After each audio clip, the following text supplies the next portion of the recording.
Salut les filles, donc aujourd'hui nous allons parler donc des 10 erreurs à éviter pour avoir de beaux cheveux. Donc nous allons commencer par la première erreur. Donc il ne faut pas tirer donc sur les nœuds des cheveux. Le fait de tirer sur les nœuds va provoquer des cassures et des fourches, donc vaut mieux y aller tout doucement. Vous remontez tout doucement avec votre peigne ou votre brosse jusqu'à défaire celui-ci. C'est pas utile donc de s'énerver dessus, et ce que je vous conseille c'est de faire de bas en haut, pas de aller du haut du nœud et tirer dessus, c'est vraiment aller petit à petit de bas en haut en récupérant les petits nœuds par les petits nœuds, surtout si vous avez vraiment une grosse touffe de nœuds. Voilà pour la première. Pour la deuxième, ne pas les brosser 10 fois par jour. Parce que je connais de ces filles en fait qui ont leur brosse dans leur sac et qui tous les 10 minutes vont se brosser les cheveux.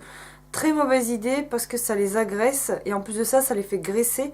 Donc ce que je vous conseille, c'est 1 à 2 fois par jour. Une fois le matin et une fois le soir avant d'aller vous coucher si vous souhaitez, pour enlever la pollution, les petits résidus que vous auriez pu avoir à la longueur de journée. Mais évitez de trop vous brosser les cheveux, c'est pas utile. Si bien vous allez vous prendre un coup de vent, vos cheveux vont repartir dans tous les sens, donc c'est pas utile de se les brosser autant de fois. En 3G, ne pas les saturer de soins. Donc faire des soins, c'est bien de vouloir prendre soin de ses cheveux, mais c'est pas utile de faire, par exemple si vous lavez les cheveux tous les 2 jours, ça sert à rien de faire un soin tous les 2 jours. Surtout si vos cheveux n'ont pas ce besoin, parce qu'ils risquent de saturer.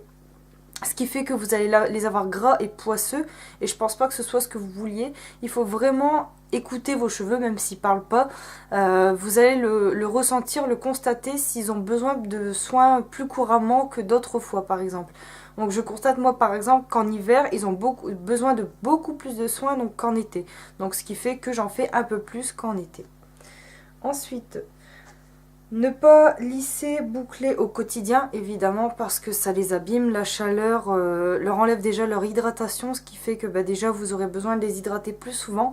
Et ce qui fait que la chaleur va provoquer des cassures à force. Donc déjà si vous avez des fourches prématurées, la chaleur va les agrandir, ce qui fait que vous aurez plus de fourches et plus de casses. Donc vraiment limiter le passage du lisseur et du fer à boucler. Ensuite, ne pas les surcharger de silicone.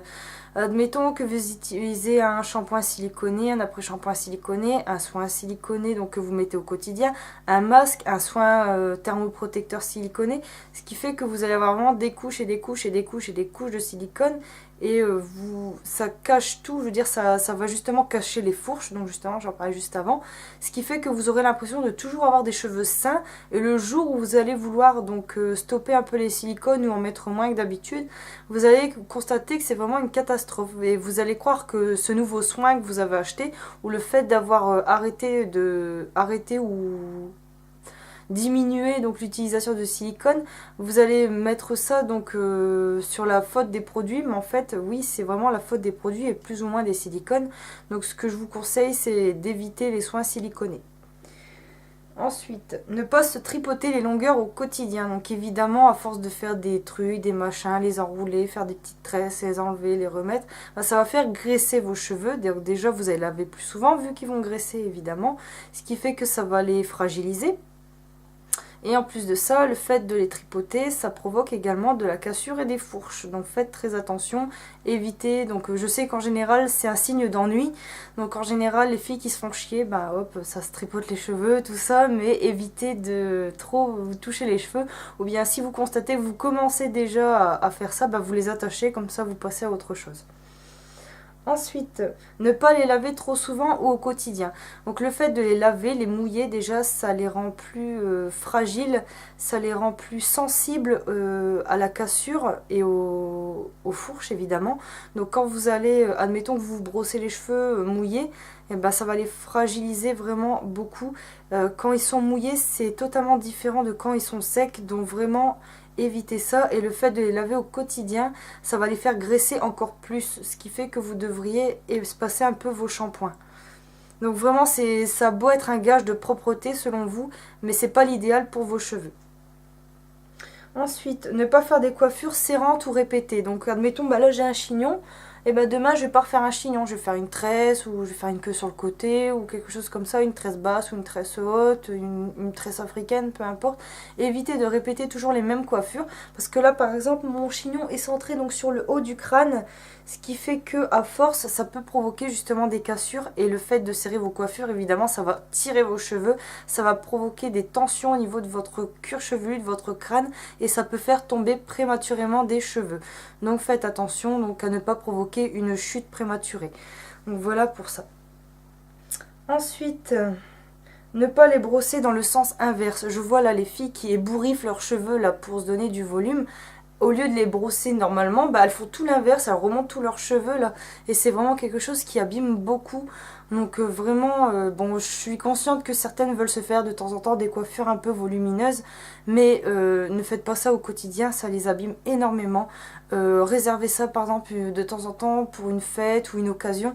Mais vraiment évitez ça au maximum. Parce que bah, même moi j'ai pu le constater personnellement sur mes cheveux. Parce que je faisais ça beaucoup. Parce que j'avais un dégradé assez court, il fut un temps. Donc c'est pour ça que je le faisais. Et j'ai constaté qu'en fait mon dégradé était plus abîmé qu'autre chose. Donc vraiment évitez ça, sauf pour les occasions. Et effectivement ça donne du volume, mais il y a d'autres solutions pour donner du volume. Et ensuite, pour terminer, ne pas laisser les fourches s'installer, bien évidemment. Vous allez constater que vous allez avoir des fourches. Ne vous dites pas je vais couper dans 3 mois, parce que dans 3 mois ce sera pire. Les fourches seront remontées. À force de casser, ben, ça remonte, ça grignote vos longueurs tout simplement. Et vous allez constater que vos cheveux ne poussent plus. C'est normal, mais vos cheveux vont quand même pousser, mais à force de casser, ben, la longueur remonte ou stagne. Ce qui fait que ben, vous allez avoir une impression de non-pousse. Donc voilà, évitez donc de laisser s'installer les fourches, vous envoyez, vous coupez. C'est vrai que c'est un peu chiant, c'est vrai quand on veut de la longueur, c'est un peu ennuyeux de devoir les couper autant et à chaque fois. Mais autant privilégier et avoir des longueurs saines que de devoir couper plus tard et beaucoup plus que ce que vous devez couper à la base. Donc j'espère que ces 10 petits conseils donc, vous auront permis d'ouvrir les yeux sur certaines choses. Ou bien vous auront appris des choses, parce que pour moi ce sont des éléments importants et nécessaires à la survie de nos cheveux, entre guillemets. Donc vraiment c'est des petits conseils vraiment minimalistes qui vous permettent justement d'avoir des cheveux beaux et sains. Donc évidemment il y a encore d'autres choses à améliorer à côté, mais ce sont vraiment les meilleurs conseils que je puisse vous donner à ce sujet. Donc j'espère que ça vous aura plu et je vous dis à très bientôt pour une prochaine vidéo. Salut les filles!